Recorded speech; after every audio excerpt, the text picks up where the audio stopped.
ペンギン先生とヤギくんセクハラ行為防止編。学生さんがセクハラ被害に遭わないためには、1、セクハラ事例を知っておくこと。2、違和感、モヤモヤを感じること。3、身近な人、大学に相談することが重要です。まずはセクハラ事例について見ていきましょう。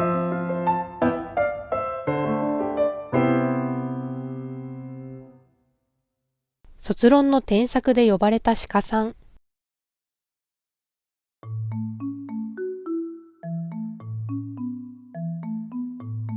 なんで扉閉まってるんだろう。指導でも二人きりはちょっと嫌だな。鹿さん静かだな。緊張でもしてるのかな。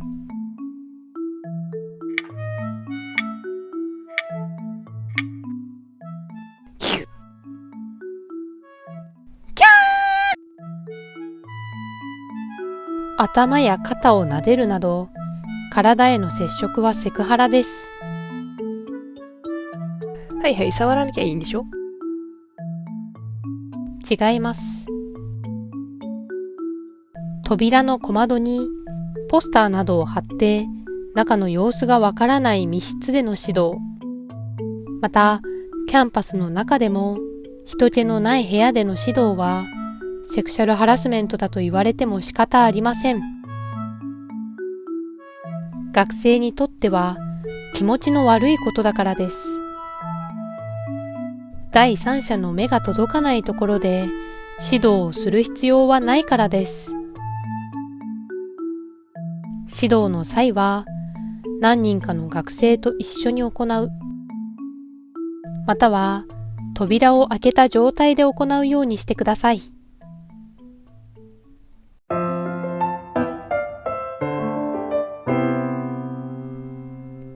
ある日のゼミ終わりのことです。君が興味あるって言ってた〇〇の件だけど、今日よかったら飲みながら話さない？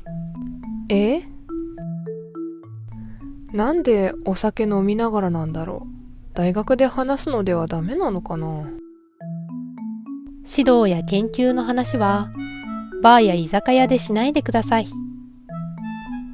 二人きりでお酒は要注意です。トイレに立っている間に飲み物に睡眠薬を混ぜられたり、アルコール度数の高いお酒を勧められて断りきれず飲んでしまい、わいせつ行為に発展する事件が起きています。これらは就活でも起きている事件です。学業でも、就活でも、教育実習でも、二人でお酒を交えて話す必要はないはずです。もし誘われたら、すみません、都合が悪いので今度学校でお願いしますと断り、早めに学内に相談しましょう。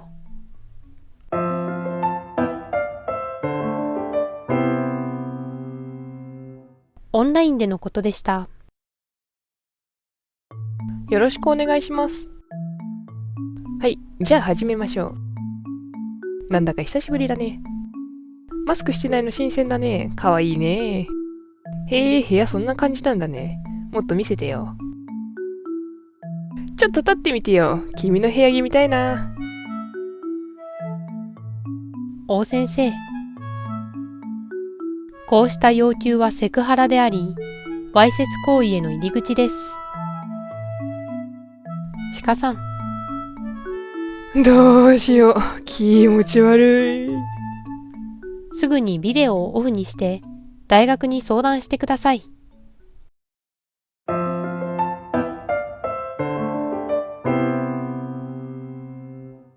メールや SNS で。今何してますか？テレビの三角チャンネルを見てください。これって返信しないといけないのかな？返信しないと次のゼミ気まずいよな。みんなどうしてるんだろう。ここ、君と行ってみたいな。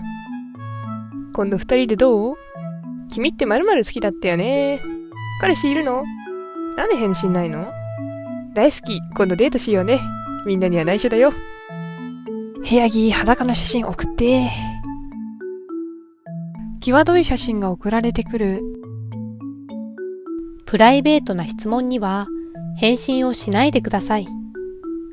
返信すると相手が自分に興味がある、彼女も自分のことが好きなんだと勘違いし、連絡がエスカレートしかねません。スクリーンショットをしてすぐに大学に相談をしてください。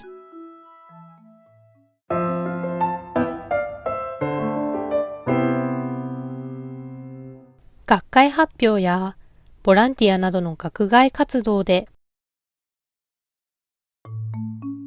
次の学会だけどもうホテル埋まってて一部屋しか取れなかったからと言って女子学生が襲われる事件も起きています。宿泊先は必ず学生自身で予約するようにしてください。また、明日の発表の打ち合わせを私の部屋でしましょう。打ち上げを私の部屋でしましょう。この状況は非常に危険です。逃げてください。体調が悪いので申し訳ありませんが、明日お願いいたします。学外活動では密室、個室には行かない、ホテルの部屋には入らない、入れない、大学でルールを徹底してください。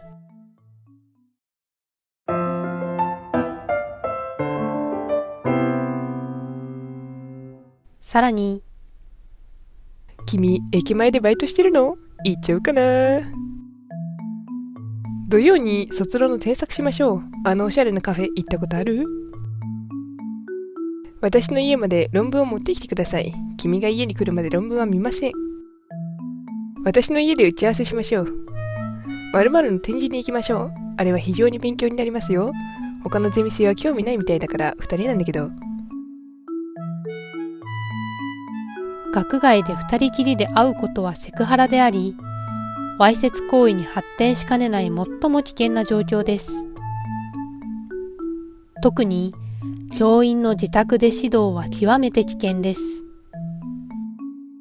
教授に嫌われたら卒業できないかも。論文見てもらわないと学位が取れないよ。この研究分野にいられなくなるかも。と頭によぎっても絶対に行かないようにしてください。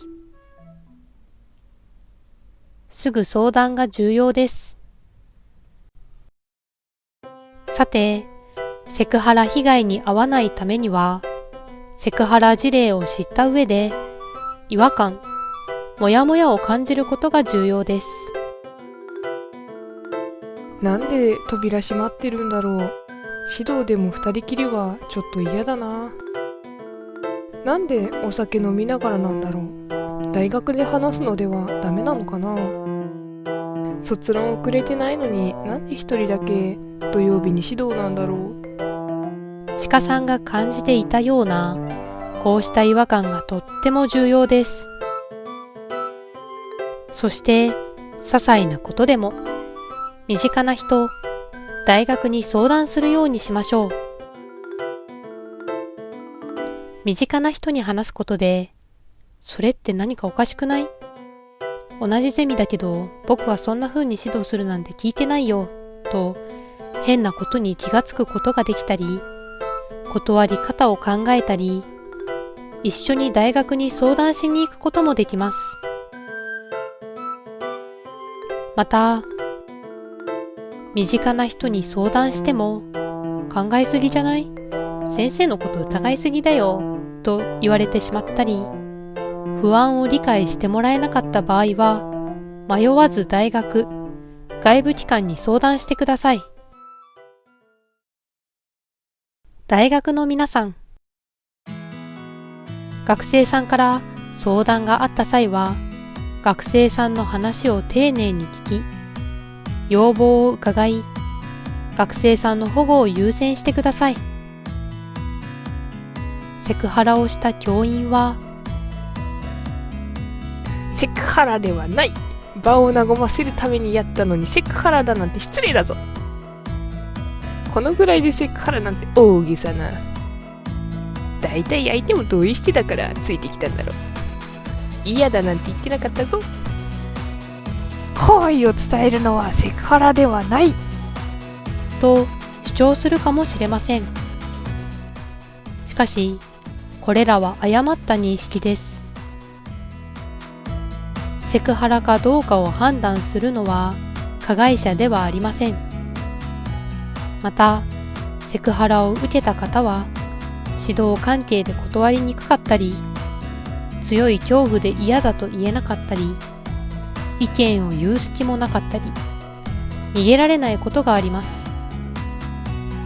その際、黙っていたから、逃げなかったから同意しているという判断にはなりません。加害者には、そうした認識は誤った認識であること、学生は傷ついていること、沈黙は同意ではないこと、こうした行為はセクハラであり、非常識であり、社会的にも行ってはいけないことをはっきり伝えるようにしてください。セクハラの被害は強い恐怖感を伴い、加害者と関わらなくなった後もフラッシュバックのたびに体調や生活に支障が出ます。加害者にとっては大したことないというたった一回の出来事が被害者を深く傷つけ、人生を左右する出来事となってしまうのです。大学では学生、教員への啓発はもちろんのこと、学生からの相談、要望を伺い、事例をもとに再発防止を徹底してください。その繰り返しがセクハラを起こさない環境を作っていきます。大学全体でセクハラを起こさない環境を作っていきましょう。健康で安心して教育研究が行われる環境を